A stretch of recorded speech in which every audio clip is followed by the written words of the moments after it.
Om Swastiastu. Assalamualaikum warahmatullahi wabarakatuh. Salam sejahtera bagi kita semua. Salam harmoni.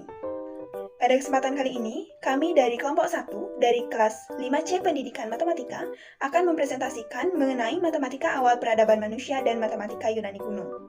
Namun sebelum itu, saya akan memperkenalkan anggota dari kelompok 1. Yang pertama nih Kadek Dwi Widianti dengan NIM 20130111009. Yang kedua nih Putu Ayu Maharani Pratiwi dengan NIM 20130111010. Yang ketiga Ketut Liarwiani dengan NIM 20130111025. Yang keempat Igede Pratama Jayawardana dengan NIM 20130111035. Dan yang terakhir Niluh Putu Risma Damayanti dengan NIM 20130111059. Baik, selanjutnya langsung saja ke materi. Materi yang pertama adalah matematika Mesir kuno.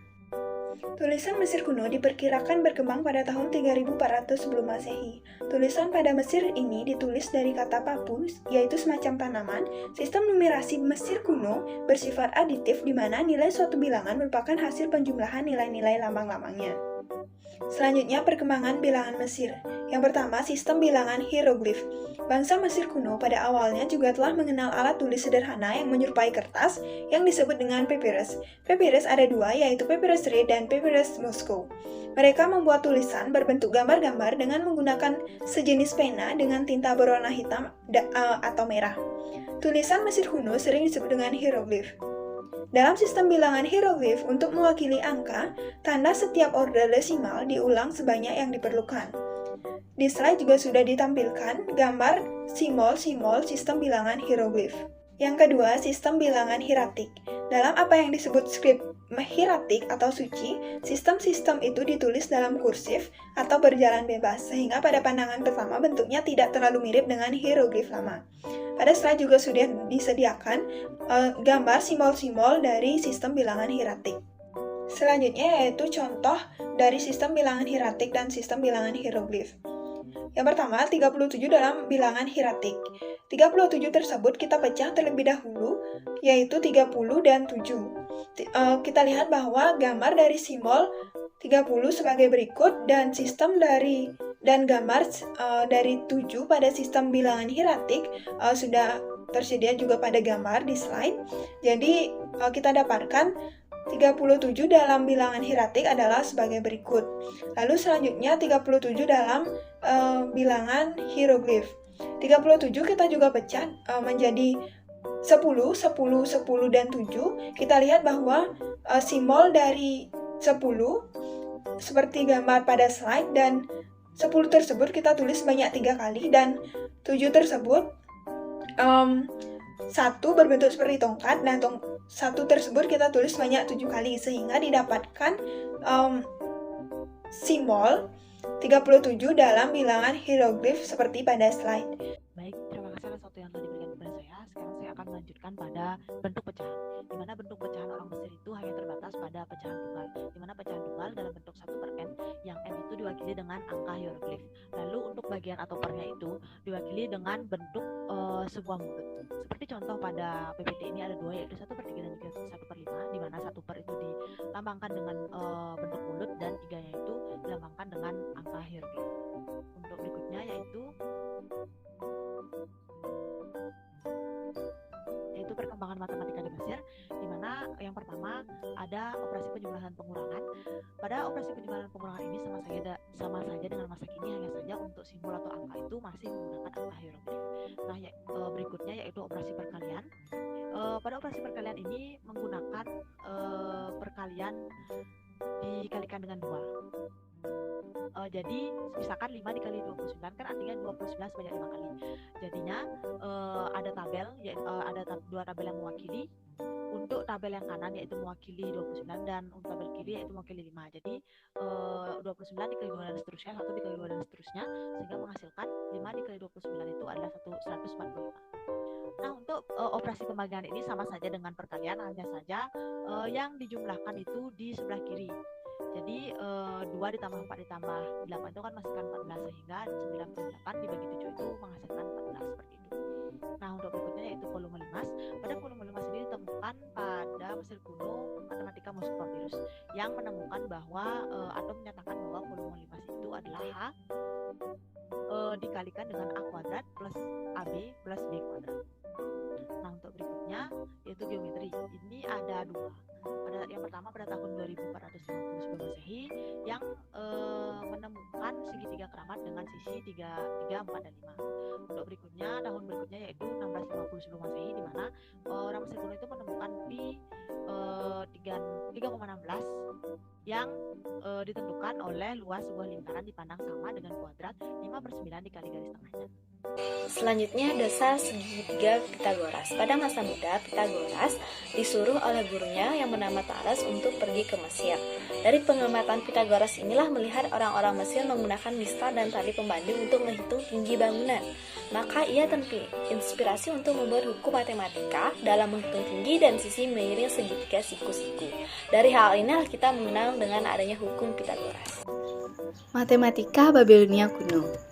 Sejarah dari bangsa Babilonia kuno ini pada awalnya peradaban bangsa Sumeria yang telah mengembangkan tulisan, kemudian dilanjutkan dengan peradaban Akkadia. Setelah itu Sumeria dan Akkadia mengalami keruntuhan yang dipimpin oleh Hammurabi. Keruntuhan itu menyebabkan bangsa Babilonia tidak dikenal lagi dan wilayah Babilonia ditakluk oleh bangsa Assyria. Pada tahun 626 sebelum Masehi, bangsa Assyria ini mengalami keruntuhan dan bangsa Babilonia bangkit kembali di bawah kekuasaan dinasti Chaldean dan membentuk peradaban Babilonia baru. Nah, pada saat itulah Babilonia mengalami kemajuan dan kejayaan pada salah satu bidang yakni matematika. Matematika Babilonia ini adalah matematika yang ditemukan di Mesopotamia 2500 tahun sebelum Masehi pada peradaban Babilonia. Matematika Babilonia merujuk pada seluruh matematika yang dikembangkan oleh bangsa Mesopotamia yang sekarang menjadi Irak.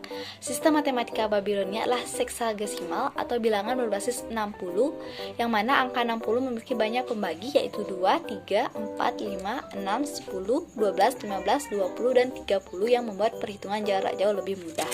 Berikut merupakan gambar sistem bilangan Babilonia dari angka 1 sampai 59. Angka dan tulisan yang dari bangsa Babilonia sering disebut dengan tulisan paku, yang mana alat yang digunakan untuk menuliskan huruf paku ini yaitu tongkat memanjang atau berbentuk segitiga, prisma segitiga, yang digunakan dengan cara menekan pada lempeng tanah liat yang masih banyak. Yang selanjutnya yaitu sistem bilangan bangsa Babilonia. Babilonia menggunakan 1 untuk mewakili 1, 2 untuk mewakili 2, 3 untuk mewakili 3, dan seterusnya sampai 9. Tetapi, mereka cenderung untuk mengatur simbol-simbol ke dalam tumpukan yang rapi. Namun, pada 10, karena terlalu banyak simbol sehingga mereka akhirnya membuat simbol yang berbeda. Kemudian, ada pun cara merubah bilangan seksagesimal. Nah, yang pertama yaitu paku ke seksagesimal. Bisa dilihat contohnya pada slide. Kemudian, yang kedua, seksagesimal ke angka modern. Contohnya, 2,15 sama dengan 2 dikali 60 ditambah 15, sama dengan 120 ditambah 15, sama dengan 135. Baik, yang selanjutnya itu yang ketiga, angka modern ke seksagesimal. Contohnya, 225 sama dengan 3 dikali 60 ditambah 45 sama dengan 3,45. Kemudian yang keempat, pecahan ke seksagesimal. Contohnya, 1/2 sama dengan 30 per 60 sama dengan 0,30. Kemudian yang kelima, seksagesimal ke pecahan. Contohnya, 0,6 sama dengan 6 per 60 sama dengan 1 per 10. Baik, yang selanjutnya yaitu peninggalan matematika Babilonia kuno. Yang pertama, bidang geometri. Mereka menghitung keliling suatu lingkaran dengan menggunakan 3 kali diameternya. Luas lingkaran digunakan 1/12 dari kuadrat kelilingnya dengan 3,14. Volume silinder tegak dihitung dengan perkalian luas alas dengan tinggi. Kemudian yang kedua yaitu bidang aljabar. Sekitar 2000 tahun sebelum Masehi, perkembangan aljabar tidak hanya mampu menyelesaikan persamaan kuadrat, tetapi juga membahas tentang penyelesaian persamaan pangkat 3 dan 4.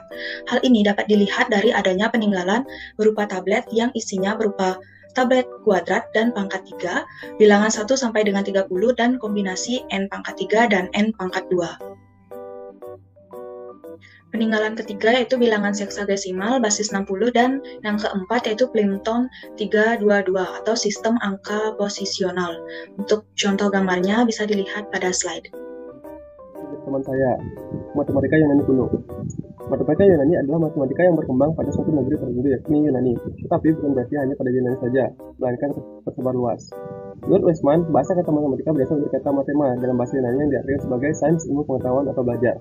Istilah yang digunakan adalah matematika yang jenis dalam bahasa Yunani dikembangkan sejak abad ke-6 sebelum Masehi di sekitar pesisir timur Laut Tengah. Selanjutnya, letak geografis. Yunani adalah salah satu pusat peradaban tertua di Eropa. Yunani terletak di sekitar Laut Tengah yang sangat strategis dalam pelayaran. Bahasa Yunani terbentuk dari percampuran bangsa pendatang dari laut Kasba dan berasal dari Rani. Yunani terletak di ujung tenggara di benua Eropa, sebagian besar kepulauan di Laut Aegea dan Laut Ionia. Matematika Yunani merujuk pada matematika yang ditulis di dalam bahasa Yunani selang tahun 600 sebelum Masehi hingga 300 Masehi. Matematikawan Yunani tinggal di kota-kota sepanjang Mediterania bagian timur dari Italia hingga Afrika Utara, tetapi mereka dipusatkan oleh budaya dan bahasa yang sama. Matematikawan Yunani pada periode setelah Iskandar Luhur kadang-kadang dikata matematika Helenistik. Matematika Yunani lebih berbobot daripada matematika yang dikembangkan oleh kebudayaan pendahulunya. Semua masalah matematika pra-Yunani yang masih terbelah menunjukkan penggunaan prediktif, yakni pengamatan yang berulang-ulang yang dipakai untuk membangun aturan praktis. Baliknya, matematika Yunani memuatkan penilaian deduktif. Thales memanfaatkan geometri untuk menyelesaikan soal-soal kurang lebih ketinggian piramida dan jarak perahu dari garis pantai. Dia dihargai sebagai orang pertama yang memanfaatkan penalaran itu untuk diterapkan pada geometri. Pythagoras membangun masa Pythagoras yang menawarkan bahwa matematika yang menguasai semesta dan semboyannya semua adalah bilangan. Masa Pythagoras yang menggulirkan istilah matematika dan merekalah yang memulakan pengkajian matematika. Eudoxus kira-kira pada tahun 408 sebelum Masehi hingga 305 sebelum Masehi mengembangkan metode kelelahan, sebuah rintisan dari integral modern. Aristoteles kira-kira 384 sebelum Masehi hingga 302 sebelum Masehi mulai menulis hukum logika. Euclides adalah contoh tertentu dari format yang masih dipakai oleh matematika ketika ini, yaitu definisi, aksioma, teorema, dan bukti. Dia juga mengkaji kerucut. Bukunya, Elemen diketahui di segenap warga terbit di barat hingga pertengahan ratus tahun ke-20. Selain teorema geometri yang dikenal seperti teorema Pythagoras, Elemen menyatakan bukti bahwa akar kuadrat dari 2 adalah irasional yang terdapat hingga banyaknya dengan prima. Archimedes dari Syracuse memanfaatkan metode kelelahan untuk menghitung luas di bawah busur parabola dengan penjumlahan barisan tahingga dan memberikan hampiran yang cukup akurat terhadap pi. Dia juga mengkaji spiral yang mengharuskan namanya rumus volume benda putar dan sistem rintisan untuk menyatakan bilangan yang sangat akbar. Selanjutnya, sistem bilangan Yunani. Lambang atau simbol menuliskan sebuah bilangan disebut angka, seperti halnya di Mesir dan Mesopotamia. Bangsa Yunani pun mengamas sistem nulisnya sendiri. Sistem numasi yang digunakan bangsa Yunani dari Neptun, yaitu bilangan Atik dan bilangan Ionik. Adapun yang pertama bilangan Atik. Sistem Atik hanya berisi bentuk detail. Lambang bilangan Atik adalah menyerupai penulisan lambang bilangan Mesir kuno ditulis menurut sistem pengelompokan menggunakan dasar bilangan desimal. Menggunakan lambang bilangan pengganti pada setiap pertengahan kelipatan 10. Contoh 5000 yaitu